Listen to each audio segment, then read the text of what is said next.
The SCP Foundation specializes in keeping world-ending cryptids away from the public eye. This we know.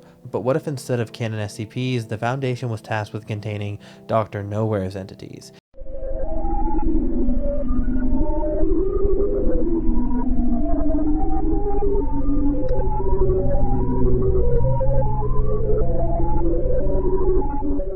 Well, that's exactly what we are going to be doing today. Quick disclaimer, you might want to consider not watching this video or any other content on my channel for that matter if you value your sleep whatsoever. You don't either, huh? Alright, fair enough, let's get into it. SCP-DN1. Object Class, Keter, Info Hazard. Special Containment Procedures. All known visual depictions of SCP-DN1's facial region, including stills, motion footage, reflections, and accidental captures, are to be treated as Class 5 cognitohazards and stored only on encrypted drives that are not to be viewed by civilians or unauthorized persons. Personnel interacting with DN1 archives must use text-only transcripts and redacted frames where the facial region is fully removed. No exceptions. The individuals confirmed to have viewed the face are to be placed on mandatory sleep prevention protocol that will be labeled for the sake of convenience DN1 SPP, which includes continuous monitoring by staff and stimulant rotation like continuous doses of caffeine until their memory has been successfully wiped of all sightings. On top of this, if there are any reports of mentions of Fen-228 or the boiled one in the public view, media scrubbing procedures are to start immediately, and on top of this, all of the media is to be immediately quarantined as fast as possible. All of these quarantine or containment sites are to always have a sort of masking sound like a background noise in order to reduce the auditory hallucinations of trumpets frequently associated with the boiled one or Fen-228's corruption. Description: SCP-DN1 is an extremely tall, dark mass-like entity with a distinct red melted face reported by observers. The primary anomalous effect is cognitohazardous, which, for those unaware what that means, you simply need to know it exists for it to cause damage. So with that being said, if anyone sees SCP-DN1's face, they essentially are just going to start feeling anxious and paranoid, as would be expected when you see something as horrific as this. But past that, there isn't really much until they decide to fall asleep in any way, shape, or form, including even the shortest naps. Once this happens, they will wake up in a pseudo-coma state, which, for anyone who is unfamiliar with the pseudo-coma state, it essentially is sleep paralysis with a bunch of other fancy terms thrown on top of it. Basically, you wake up, you can't move, but you can see, and that's all you need to know, because you are now under its control and you will be trapped here for an insanely long amount of time. But despite this, reports have mentioned that you don't really die, which to be honest is almost more insulting because of how game-ending this effect is for you. Victims additionally report persistent nighttime auditory phenomena, including trumpet sounds and the perceived laughter/screaming of thousands, along with frequent appearances of DN1 itself. By this point, many of you have either talked about watching my content at night, or in some cases even mentioned sleeping to it. However, that's possible. Regardless, if you are already planning on sleeping soon after this video, I can't recommend picking up some of this video's sponsor, Manta Sleep's line of sleep assistance products. Mainly, their line of unmatched premium sleep masks, each with perfect customization and quality materials that you can feel every time that you put it on. They are complete blackout and even have pockets for your eyes so that you can comfortably open them if need be.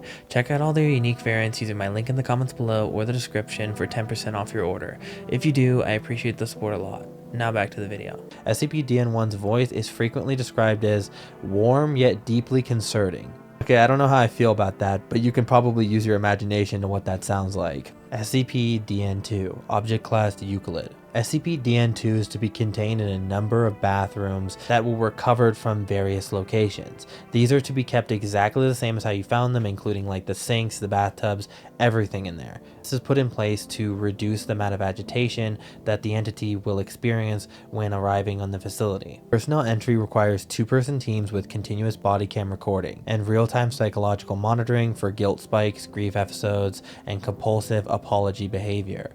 Audio capture is required at all times. Direct verbal engagement is prohibited except via pre-approved script lines designed to prevent DN2 from becoming aggressive or latching onto personnel. Any reports describing SCP-DN2 as both guilt and the boy are treated as non-canon labels used for clarity only. Description: SCP-DN2 is a tall, slender, gangly humanoid figure with a deteriorating neck and a head that appears flattened or sliced. Witness accounts describe root or mold lichen-like material protruding from the throat region. DN2 has only really been properly documented in the media labeled Boy in the Bath, which comes from the perspective of a parent figure that it is latched onto, causing intense guilt due to their negligence, assumably leaving their child to die in a bath. With further research, this was found to be the confirmed case for the victim in the video. And with this, we can observe that the behavior of DN2 often correlates with various cases of blame and accusing. Known quotes attributed to DN2 include, "Why did you leave me here? I never existed to you. And I know you heard me. It was all your fault." Additional note: DN2 is repeatedly indicated to reside in the bathroom next to the tub, with contextual evidence suggesting an infant age or slightly older due to the crib and toy presence and depiction of DN2 in a crib near the parent at the end of the source material. This allows us to assume that DN2 behaves less like a roaming predator and more like a location-tethered, guilt-triggered apparition that weaponizes memory and responsibility. Euclid classification is assigned as relocating or containing this creature outside of the designated DN2 Lock-1 or the bathrooms have not been verified. Because of the psychological hazards, DN2 is definitely not considered safe and is known to cause serious trauma loops. SCP-DN3, Class Euclid.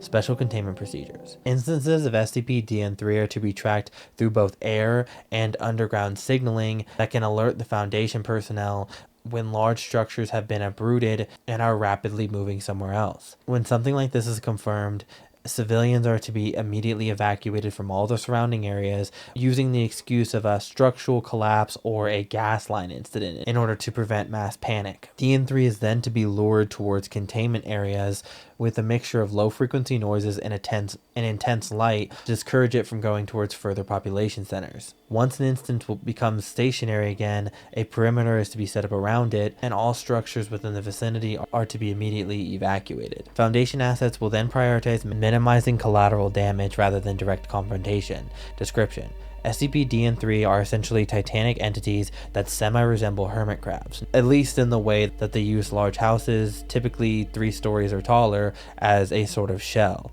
A recorded example depicts a DN3 instance occupying a structure consistent with a 4-story house. At a concluded, physical estimates place DN3 height at approximately 40 to 60 feet, with mass estimates ranging anywhere from 80,000 to 160,000 pounds. Available information suggests that DN3 may be capable of flight or levitation. However, records explicitly note that this is uncertain, with only photographic interference and unknown mechanics. Documents of DN3 are rare, leading me to believe that these creatures are elusive and are often only seen before that witness is then killed. DN3 is classified as Euclid purely because we don't really know how many of them there are, or really what causes them to move, and of course whether they can fly all the time or just in specific situations. All we really know is they're these giant crab-like entities that most of the time are hidden, only to one day randomly jump out and crush a ton of people to death. We're gonna have to look into further information in order to further update the rating. SCP-DN4, Object Class Keter. Special Containment Procedures. All Foundation sites are to implement screen breach countermeasures in critical zones, meaning no unsecured monitors, no unattended active displays, and no civilian accessible screens in areas containing DN4 related evidence. DN4 is to be contained in a hardened chamber with no layered physical barriers, with no transparent or reflective surfaces. All observation must be done in indirect methods that do not provide DN4 with a screen. Staff are instructed to treat any noises like thumping on screens or other disruptions having to do with monitors or as a possible breach event and initiate a lockdown. Lockdowns include cutting power to all screens in the immediate vicinity, and if it does manage to escape, a task force to track DN4 down. Description: SCP-DN4 is a completely black, lanky, tall humanoid entity, around 13 feet, with thin, sharp, stick-like arms and a deformed human face featuring hollow eyes. Tube-like appendages cover its head and neck region, leading to the suggestion that it may be biomechanical in nature. DN4 is also referred to as the Thumper and is documented primarily in the tapes labeled TOE and Smilehood.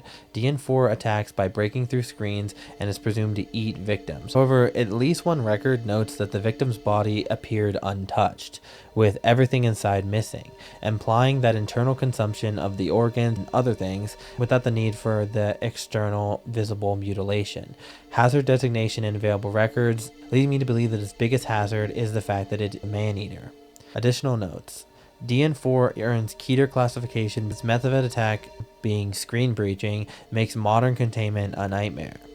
Special containment procedures. All media referencing Philbis, Philbism, chair consumption rituals, or basically any type of honoring Philbis is to be flagged as a DN5 cognitohazard and immediately quarantined to be looked over. Public-facing removals should use standard tactics such as copyright claims and bot suppression in order to make sure that it doesn't go too viral and doesn't create too much curiosity, as that would definitely backfire, leading to a huge amount of people being infected with the condition. Any persons involved with these uploads are to be immediately raided and taken into custody, where they can be properly screened and quarantined until they are returned to a normal state. Any personnel dealing with these people or any sort of the media are also to be screened to make sure they themselves don't become victim to the cognitohazard. Staff are also to be on a constant lookout for denial loops, basically people who repeatedly insist that Philbis does not exist while actively still discussing it in private, along with, of course, urges to eat wooden furniture.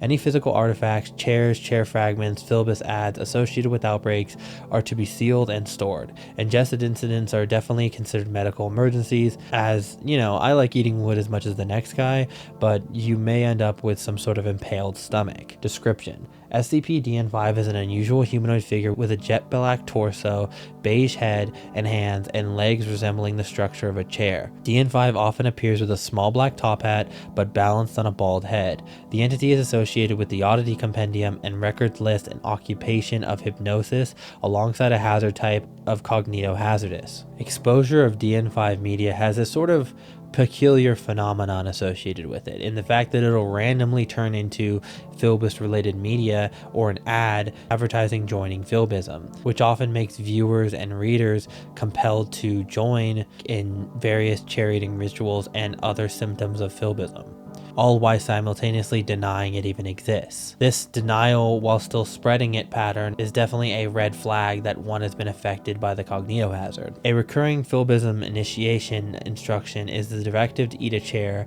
any type or method, often framed as necessary to become enlightened. Additional notes. DN5 is Euclid because the entity itself is not consistently physical or localized in available documentation, but the spread is definitely real enough to cause harm. First with the urges, then the chair ingestion, then eventually the spreading to other victims. If Philbism ever becomes too widespread, it could honestly be considered world-ending, especially if Philbis is actually physical and need to be captured, but as of now, this is unknown. SCP-DN6, Object Class Keter, Special Containment Procedures. SCP-DN6 containment basically is more focused on preventing it from showing up, and then when it does show up, making sure that the person has the highest chance of surviving the incident. As there isn't really a select way to predict where this entity is going to show up at any place in time, as it tends to just select a person and then appear. All reports of hallway glows or unexplained soft light emanation at night in residential settings are to be investigated under the foundation cover of being an electrical fire risk. If DN6 is cited, subjects must be instructed via remote comms if necessary to avoid behaviors that could make the problem worse and to stay put. Direct armed engagement is prohibited due to DN6's documented ability to use intense concentrated light to eliminate anyone in its vicinity.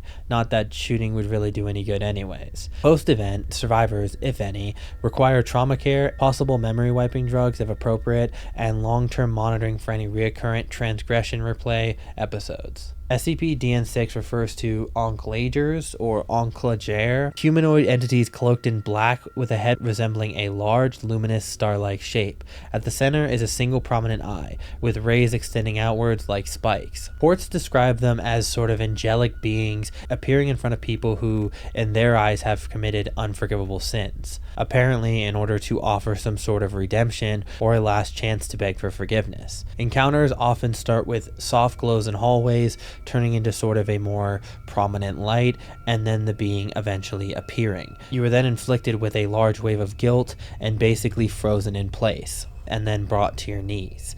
You then have reportedly two choices, either to repent and apologize or sort of be generally remorseful for whatever sins it's accusing you of, or to fight back, leading to those resisting being incinerated. This is typically done by DN6 intensifying the radiance of its face, leading to excessive burns. The word Anklager is stated to be German for accuser.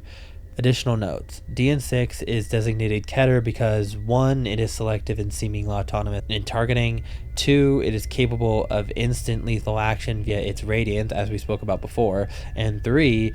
It is not currently containable in any sort of way, by physical means at least, based on the available documents that we have so far. The Foundation itself does not attempt to adjudicate sins as a moral authority of sorts. It only attempts to acknowledge the entity's targeting pattern as it's reported. Because of these, containment is both impossible and not practical or safe. Possible reclassification to Apollyon is to be brought up with the O5. SCP-DN7. Object Class Keter. Special Containment Procedures. All sightings of SCP-DN7 are to be treated as high priority, with immediate information containment, confiscation of imagery, deletion of uploads, and targeted anesthetics or memory wiping drugs where feasible. Sites must maintain a cramped space watch list, covering service tunnels, crawl spaces, storage closets, and other small dark areas where DN7 is reported to rapidly appear. Entry into such spaces requires a buddy system and portable high-lumen lighting. Due to the nature of DN7's stated hunger profile, Foundation really basically relies on early detection and delay tactics rather than a direct containment. Any credible reports of DN7 entering massive population centers are to be brought up with the O5 as a sort of high priority contingency. Reports of DN7 in homes are typically treated as a lost cause, and all of the homes around it are to be evacuated under the tense of some sort of natural disaster or other hazards that would require an evacuation. Description: SCP-DN7 is described as a face with a broken and outstretched jaw and deepened eye sockets where the eyes don't seem to fit. It is reported to appear in a cramped, small, dark spots and possess a long, very thin body. Its facial structure appears to change slightly across images, suggesting possible evolution. The associated document that is only accessible by certain high-level personnel is often summarized to teams and immediately will make the room go silent. It states that DN7 is infinitely hungry for basically everything, with everything including like time and space, concepts and meaning, souls, people, emotions, and it is stated to be constantly on our way to where we are now, slowly but surely, implying to while it's not the fastest creature in the world, it will eventually reach you. Additional notes: the Foundation provisionally treats DN7 as a potential conceptual consumption threat based on the above lore description. This is not a confirmed mechanism because confirming it would probably require getting close enough to die in a way that doesn't fit in a report. But the language is specific enough that DN7 is flagged for the worst case planning, which in plain terms, if something is hungry for, time and space, you don't typically wait until it's at your front door to start acting like it's real. SCP-DN8. Object Class Euclid. Special Containment Procedures. All known photographs and accounts depicting SCP-DN8 are to be held in a sealed, non-public Foundation archive labeled DN8 ARC, with access limited to staff assigned to containment of this entity. Any newly discovered imagery that contains DN8 in the background is to be taken, placed with photo editing software with direct copies that no longer include the entity. Individuals reporting direct sightings of this entity are to be taken into a sort of direct watch program where they are under direct surveillance of many Foundation personnel to see if any sort of escalations occur both mentally in the subject, behaviorally, or in the fact of or intrusions of the entity itself. This is going to require camera supervision and of course a safe house if confirmed that it is indeed following a single person. This is because there have been numerous examples of people who even survived the initial encounter with DNA only to end up disappearing later on. SCP-DNA is a malevolent paranormal apparition described as a naturally tall, slender male figure wearing what resembles a suit. DNA possesses 6 long, gangly arms that extend down towards the knees and spikes on his head that form a 4-pronged hat-like shape. DNA's intentions remain unknown, but is repeatedly described as stalking specific people. Reported after effects in witnesses include chronic paranoia, disturbing visions, hearing disembodied voices in the middle of the night, and the development of hunger for non-human delicacies, whatever the hell that means. I'll let you guys imagine. Additional notes. We are unaware really how old this creature is, but it seems it dates at least back to 1947, while it was originally photographed during a photo shoot of their family on their father's farm. DNA appeared on this image standing perfectly still. The photographer reported feeling an unsettling presence nearby, and upon turning and spotting the entity directly, DNA disappeared instantly. 4 months after the individual noticed something wrong on the photograph, they vanished without a trace, leaving only clothing and personal belongings behind. Item SCP-DN9. Object Class Euclid.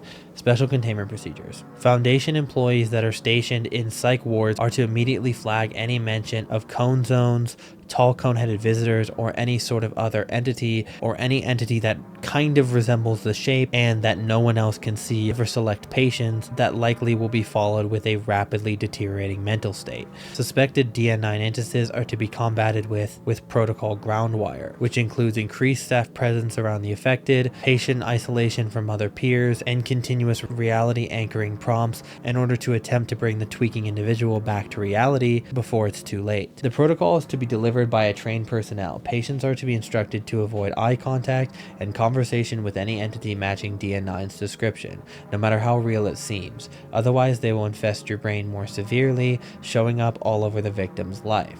Description: SCP-DN9 designated cone zones are tall humanoid entities with black bodies, exceptionally long thin limbs, and pointed cone-like heads. Their faces are pale with dark, melancholic eyes and perpetually sad expressions. Their posture and extreme thinness have led to speculation that they move infrequently. DN9 is often associated with manipulation and insanity inducement, and at least one record lists a possible height of 15.2 feet, which is of course unconfirmed. Additional notes: DN9 entities are described as deceptive and often appear friendly, frequently initiating or inviting conversation.